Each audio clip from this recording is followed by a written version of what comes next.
दोस्तों, अगर आप भी असेसमेंट ईयर 2025-26 अर्थात फाइनेंशियल ईयर 2024-25 यानी कि 1 अप्रैल 2024 से 31 मार्च 2025 के बीच में आपने किसी भी तरीके की इनकम कमाई है, चाहे वो सैलरी से इनकम हो, शेयर मार्केट से हो, बिजनेस से हो या किसी भी अन्य कारण की वजह से आपको आईटीआर भरना जरूरी था और आप इसका आईटीआर नहीं भर पाए। इसकी लास्ट डेट जो कि 15 सितंबर 2025 थी। अभी भी मौका है कि आप सेक्शन 139 सब सेक्शन 5 के अंतर्गत बिलेटेड आईटीआर जिसे कहा जाता है 31 दिसंबर 2025 तक भर सकते हैं और आपका जो भी टीडीएस कटा हुआ है उसका रिफंड क्लेम कर सकते हैं। तो आज के इस वीडियो में मैं आप लोगों को बताने वाला हूं आईटीआर 4 के बारे में कि अगर आपका किसी भी प्रकार का बिजनेस रन कर रहे हो, आपकी कोई भी बिजनेस एक्टिविटी है और आपका किसी भी प्रकार का टीडीएस कटा हुआ है तो आप आईटीआर भरने की लास्ट डेट के बाद भी परंतु 31 दिसंबर 2025 से पहले आईटीआर भर के उसका रिफंड क्लेम कर सकते हो। तो चलिए दोस्तों, बिना किसी देरी के शुरू करते हैं आज के इस वीडियो को। उससे पहले अगर आप मेरे इस यूट्यूब चैनल पर नए हो तो चैनल को सब्सक्राइब और वीडियो को लाइक जरूर कर दीजिएगा। तो दोस्तों, आईटीआर भरने के लिए आपको सबसे पहले इनकम टैक्स की वेबसाइट incometax.gov.in यहाँ पर आ जाना है और यहाँ पर जो है लॉगिन ऑप्शन पर क्लिक करके यूजर आईडी में आपको अपना पैन नंबर और पासवर्ड डाल के लॉगिन कर लेना है। इनकेस अगर आप रजिस्टर्ड नहीं हो तो सबसे पहले आपको रजिस्ट्रेशन कर लेना है और फिर इनकम टैक्स के पोर्टल पर लॉगिन कर लेना है। तो लॉगिन करोगे तो आपके सामने कुछ इस तरीके का इंटरफेस आएगा। तो लॉगिन करने के बाद में आपको दो काम करने हैं। सबसे पहले तो यहाँ पर एआईएस पर क्लिक करना है एंड देन यहाँ पर एआईएस पर क्लिक करके टीआईएस ऑप्शन पर क्लिक करना है। फिर इसको नीचे स्क्रॉल डाउन करना है तो आपके पैन कार्ड पे फाइनेंशियल ईयर 2024-25 में आपके द्वारा जो भी इनकम कमाई है वो यहाँ पर रिपोर्ट हो जाएगी। जैसे मेरे केस में यहाँ पर बचत खाते का ब्याज 1126 रुपए और इंटरेस्ट फ्रॉम डिपॉजिट 82,000 अप्रोक्स है। इसके बाद में दूसरा काम आपको करना है, अपने ई फाइलिंग मेन्यू में जाकर के व्यू फॉर्म 26AS इस ऑप्शन पर क्लिक करके आपको 26 नंबर फॉर्म देख लेना है। 26 नंबर फॉर्म से आपको ये पता चलता है कि अगर आपकी किसी भी तरीके की कोई भी बिजनेस इनकम है या अदर किसी भी प्रकार की इनकम है और उस पर टीडीएस कटा हुआ है तो वो आपको फॉर्म नंबर 26AS में दिख जाएगा। तो यहाँ पर इसको नीचे स्क्रॉल डाउन करना है तो यहाँ पर आप देखोगे सीरियल नंबर 1 में सेक्शन 194C जो कि कॉन्ट्रैक्ट के लिए बिजनेस रिसिप्ट्स की तरह रिपोर्ट हो रखा है और दूसरा बैंक ऑफ बड़ौदा से जो इनको एफडी करवा रखी है उस पर इनका 16,530 रुपए का टीडीएस कटा हुआ है। इस प्रकार आपको फॉर्म नंबर 26 और एआईएस दोनों चेक कर लेना है और उसी के बेस पे आपको आईटीआर फॉर्म का चूज करना है। सिंपली अगर आपकी सैलरी, इनकम, एफडी, इंटरेस्ट और बचत खाते का ब्याज है तो आईटीआर 1 लगाना है। इन केस अगर आपकी कोई भी बिजनेस रिसिप्ट है, जैसे मेरे केस में यहाँ पर सेक्शन 194C में 17,75,200 रुपए रिपोर्ट हो रखे हैं जिस पर 17,000 का टीडीएस कटा हुआ है जो कि एक प्रकार की बिजनेस इनकम है। तो उस केस में मेरे ऊपर आईटीआर 4 एप्लीकेबल होता है। उसके बाद में आपको चले जाना है ई फाइलिंग पोर्टल पर और यहाँ पर आपको अपना आईटीआर भरना है। तो आईटीआर भरने के लिए यहाँ पर फाइल इनकम टैक्स रिटर्न और यहाँ पर assessment year 2025-26 filing mode online and continue, फिर स्टार्ट न्यू फाइलिंग ऑप्शन पर क्लिक करना है। कैटेगरी आपको यहाँ पर इंडिविजुअल ही रहने देनी है और कंटिन्यू ऑप्शन पर क्लिक करना है। फिर यहाँ पर आपको आईटीआर फॉर्म चूज करना है। तो सिंपली जैसा कि मैंने आपको बताया कि अगर आपकी सैलरी, इनकम, एफडी, इंटरेस्ट और बचत खाते का ब्याज है तो आप आईटीआर 1 भर सकते हो। अगर आपकी शेयर मार्केट में शॉर्ट टर्म और लॉन्ग टर्म ट्रेडिंग है तो आईटीआर 2, अगर शॉर्ट टर्म और लॉन्ग टर्म ट्रेडिंग के साथ में इंट्राडे और फ्यूचर एंड ऑप्शन ट्रेडिंग भी है तो आईटीआर 3, और अगर आपका कोई भी शेयर मार्केट में ट्रेडिंग नहीं है परंतु आप कोई भी बिजनेस रन कर रहे हो तो उस केस में आपको आईटीआर 4 करके प्रोसीड विद आईटीआर 4 ऑप्शन पर क्लिक करना है। फिर यहाँ पर लेट्स गेट स्टार्टेड ऑप्शन पर क्लिक करना है। फिर यहाँ पर ये रीजन पूछेगा कि आप क्यों आईटीआर भर रहे हो। तो अगर मान लीजिए आपके 24-25 फाइनेंशियल ईयर की ओवरऑल इनकम 3 लाख से ज्यादा है तो उस केस में फर्स्ट ऑप्शन सिलेक्ट करना है और अगर 3 लाख से कम है और आप किसी भी प्रकार के टीडीएस का रिफंड के लिए आईटीआर भर रहे हो तो अदर ऑप्शन पर क्लिक करना है। तो मेरी यहाँ पर इनकम 3 लाख से ज्यादा है, सिंपली कंटिन्यू ऑप्शन पर क्लिक करके ओके करना है। फिर यहाँ पर आपके सामने 5-6 टोटल टैब्स आ जाएगी जिनको 1 बाय 1 करके कंप्लीट करना है। तो सबसे पहले आपको पार्ट ए जनरल इंफॉर्मेशन इस टैब पर क्लिक करना है। फिर ऊपर आपकी बैंक डिटेल, एड्रेस वगैरह की डिटेल रहेगी। फिर यहाँ पर आपको जो सिलेक्ट करना रहेगा वो रहेगा नेचर ऑफ एम्प्लॉयमेंट, यानी कि आप कहाँ पर काम करते हो। तो सिंपली यहाँ पर नेचर ऑफ एम्प्लॉयमेंट में अदर ऑप्शन सिलेक्ट कर लेना है। फिर फाइलिंग सेक्शन आता है तो अगर आप 15 सितंबर से पहले ITR भरते तो सेक्शन 139 सब सेक्शन 1 में जाता, परंतु अगर 15 सितंबर के बाद ITR भर रहे हो तो belated ITR after last date होता है, जिसको कि सेक्शन 139 सब सेक्शन 4 में भरा जाता है। तो यहाँ पर अगर आप पहली बार ITR भर रहे हो फाइनेंशियल ईयर 24-25 का 15 सितंबर 2025 के बाद में, तो सेक्शन 139 4 सेलेक्ट करना है। फिर यहाँ पर पूछेगा कि क्या आपने असेसमेंट ईयर 24-25 का ITR भरा और वो न्यू टैक्स रिजीम में भरा, तो यहाँ पर नो ऑप्शन और यहाँ पर भी नो ऑप्शन ही सेलेक्ट करना है। फिर इसको नीचे स्क्रॉल डाउन करना है, तो यहाँ पर एटलीस्ट आपका 1 बैंक अकाउंट वैलिडेट और नॉमिनेट फॉर रिफंड होना चाहिए, ताकि अगर आपका किसी भी प्रकार का TDS कटा हुआ है तो वो आपका इसी बैंक अकाउंट में आए। सिंपली इस टैब को कंफर्म कर देना है। तो यहाँ पर आप देखोगे आपकी पर्सनल इन्फॉर्मेशन की टैब ग्रीन टिक लगा हुआ आ गया और कंफर्म हो गई, इट मीन्स की ये ओके है। फिर आ जाते हैं ग्रॉस टोटल इनकम, इस टैब पर क्लिक कर देना है। फिर आपकी जो भी इनकम फ्रॉम बिजनेस या प्रोफेशन, यानी कि अगर आपकी किसी भी प्रकार की बिजनेस से इनकम है तो वो यहाँ पर आपको कॉलम नंबर 1 में एंटर करनी है। तो सिंपली इसके सामने एडिट ऑप्शन रहेगा, इस पर आपको क्लिक करना है। फिर अगर आपकी बिजनेस इनकम है तो इस कॉलम में एंटर करनी है। अगर आपकी कोई भी प्रोफेशनल इनकम है, जैसे मान लीजिए आप एडवोकेट है, CA है या कोई भी प्रोफेशनल एक्टिविटी करते हैं, फ्रीलांसर है, यूट्यूबर है, तो प्रोफेशनल इनकम हेड में आपको इनकम शो करनी है। इन केस अगर आप कोई भी गाड़ी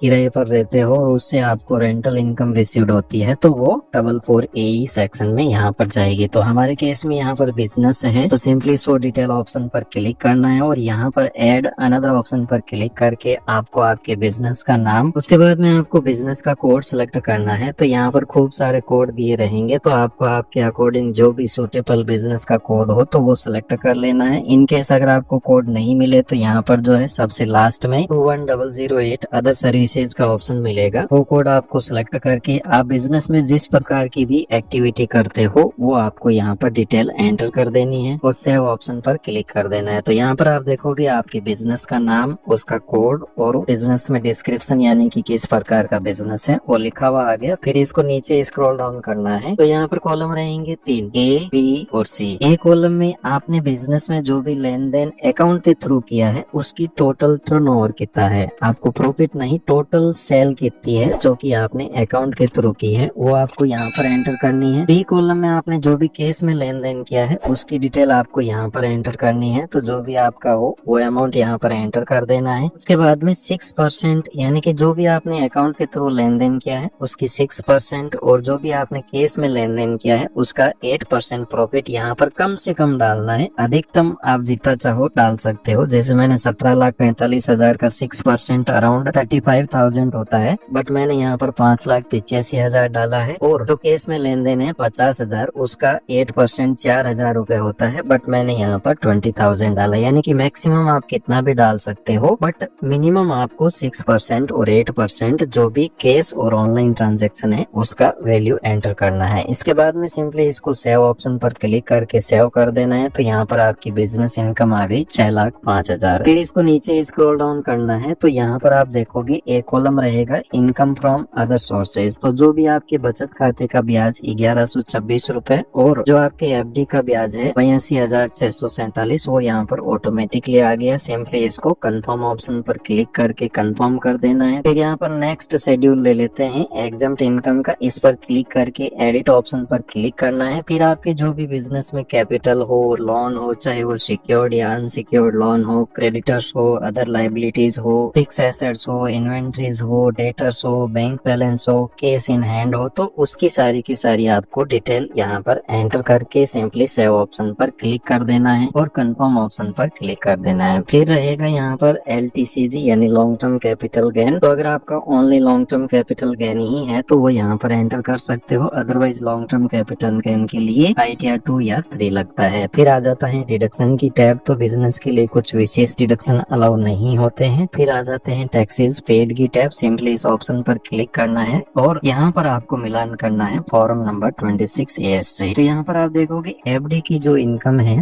और जिस पर TDS कटा है 16,000, वो आपका यहाँ पर TDS शेड्यूल 2 में ऑटोमेटिकली आ रहा है। जैसे इसको आप यहाँ पर क्लिक करोगे कि 82,000 और 16,000 TDS है वो आ रहा है, बट हमारी जो सेकंड एंट्री है जो कि बिजनेस की है तो वो यहाँ पर ऑटोमेटिकली नहीं आ रही है। तो अगर आपकी यहाँ पर मोस्ट प्रोबेबिलिटी है 90% चांस है कि आपकी सारी एंट्रीज ऑटोमेटिकली आ जाएगी। इन केस नहीं आती है तो ऐड अनदर ऑप्शन पर क्लिक करके जो भी आपका पैन नंबर हो उसकी डिटेल, जो भी आपका टीडीएस हो उसकी डिटेल, जितनी इनकम पर टीडीएस कटा है और वो टीडीएस किस ऐड का है वो यहाँ पर सिलेक्ट करके सिंपली सेव कर देना है। तो यहाँ पर आप देखोगे आपकी जो सेकेंड एंट्री है और उसका जो टीडीएस है वो भी यहाँ पर आ चुका है। सिंपली आपको कुछ नहीं करना है, कंफर्म ऑप्शन पर क्लिक कर देना है। फिर यहाँ पर टैक्स लायबिलिटी इस ऑप्शन पर क्लिक करना है। तो यहाँ पर आप देखोगे कि आपकी टोटल इनकम कितनी है, 6,88,000 रुपए। उस पर टैक्स जरूर बना था बट उसकी आपको सेक्शन 87A में छूट मिल गई, यानी कि आपका टैक्स कुछ नहीं बना, 7 लाख तक कोई भी टैक्स नहीं लगता है। बट यहाँ पर आप देखोगे सेक्शन 234F में लेट फीस लगी है 5,000 रुपए। तो ये 5,000 रुपए, 1,000 रुपए या जीरो भी लेट फीस हो सकती है। जीरो उस केस में होती है जब आपकी ओवरऑल इनकम, ये इनकम 3 लाख से कम हो तो आपको कोई भी लेट फीस सेक्शन 234F में नहीं देनी है। अगर आपकी इनकम 3 लाख से ज्यादा बट 5 लाख से कम है तो सेक्शन 234F में यहाँ पर 1,000 रुपए की लेट फीस लगेगी। और अगर आपकी इनकम 5 लाख से ज्यादा बट 7 लाख से कम है तो यहाँ पर 5,000 रुपए की लेट फीस लगेगी। तो हमारी इनकम 5 लाख से ज्यादा बट 7 लाख से कम है, इसलिए 5,000 रुपए की लेट फीस लगी। सिंपली कंफर्म ऑप्शन पर क्लिक कर देना है। यहाँ पर आप देखोगे आपकी सारी टैप्स कंप्लीट हो चुकी है। Simply proceed to verification option पर क्लिक करना है। तो अगेन से आपकी यहाँ पर सारी इनकम, उस पर टैक्स की कैलकुलेशन और आपका कितना टीडीएस कटा है, कितनी लेट फीस है और आपका रिमेनिंग कितने रुपए का रिफंड बन रहा है। जैसे मेरे केस में यहाँ पर जो है 28,980 रुपए का रिफंड बन रहा है, जिसमें से कि 5,000 रुपए की लेट फीस एडजस्ट हो चुकी है। सिंपली आपको preview and submit return option पर क्लिक करना है। इस चेक बॉक्स को टिक मार्क करके जहां से भी आप आईटीआर भर रहे हो वो पहले से एंटर करके simply proceed to validation option पर क्लिक करना है। तो यहाँ पर अगर आपकी कोई एरर नहीं रहती है तो इंटरनल वैलिडेशन यहाँ पर सक्सेसफुल हो चुकी है। सिंपली प्रीव्यू ऑप्शन पर क्लिक करना है। तो यहाँ पर अगेन से आपका पूरा फॉर्म और उसके टोटल जो भी शेड्यूल्स है वो खुल करके आ जाएंगे। तो 1 बाय 1 करके उसको चेक कर लेना है। अगर उसमें किसी भी प्रकार का करेक्शन है तो बैक जा करके आप कर सकते हो, अदरवाइज सब कुछ ओके है तो प्रोसीड टू वैलिडेशन ऑप्शन पर क्लिक करना है। तो यहाँ पर अगेन से अपलोड लेवल की वैलिडेशन होगी जो कि सक्सेसफुल हो चुकी है। सिंपली आपको प्रोसीड टू वेरिफिकेशन और ई वेरीफाई नाउ ऑप्शन पर क्लिक करके कंटिन्यू करना है और फर्स्ट ऑप्शन का सिलेक्शन करना है, यानी कि आधार ओटीपी से आपको अपने आईटीआर को वेरीफाई करना है। फिर कंटिन्यू ऑप्शन पर क्लिक करके आधार की टर्म्स एंड कंडीशन को एक्सेप्ट करके जनरेट आधार ओटीपी ऑप्शन पर क्लिक करना है। तो जो आपके आधार कार्ड में रजिस्टर्ड नंबर है उस पर एक ओटीपी जाएगा, सिंपली वो आपको यहाँ पर एंटर कर देना है और वैलिडेट ऑप्शन पर क्लिक कर देना है। तो यहाँ पर अगर आपका आधार ओटीपी सही होगा तो आपका आईटीआर जो है सक्सेसफुली सबमिट हो जाएगा। तो यहाँ पर आप देखोगे आपका आईटीआर सक्सेसफुली सबमिट हो चुका है। रिटर्न एक्नॉलेजमेंट ऑप्शन पर क्लिक करके आप जो इसका 1 पेज का एक्नॉलेजमेंट होता है वो भी डाउनलोड कर सकते हो। डाउनलोड रिटर्न ऑप्शन पर क्लिक करके जो डिटेल फॉर्म होता है वो भी आप यहाँ पर डाउनलोड कर सकते हो। इस प्रकार दोस्तों आज के इस वीडियो में हमने जाना कि अगर आप लास्ट डेट तक अपना आईटीआर नहीं भर पाए तो अभी भी आपके पास अंतिम मौका है कि आप 31 दिसंबर 2025 तक आप अपना आईटीआर भर के जो भी टीडीएस कटा हुआ है उसका रिफंड क्लेम कर सकते हो। धन्यवाद दोस्तों, जानकारी अच्छी लगी हो तो चैनल को सब्सक्राइब और वीडियो को लाइक जरूर कर दीजिएगा।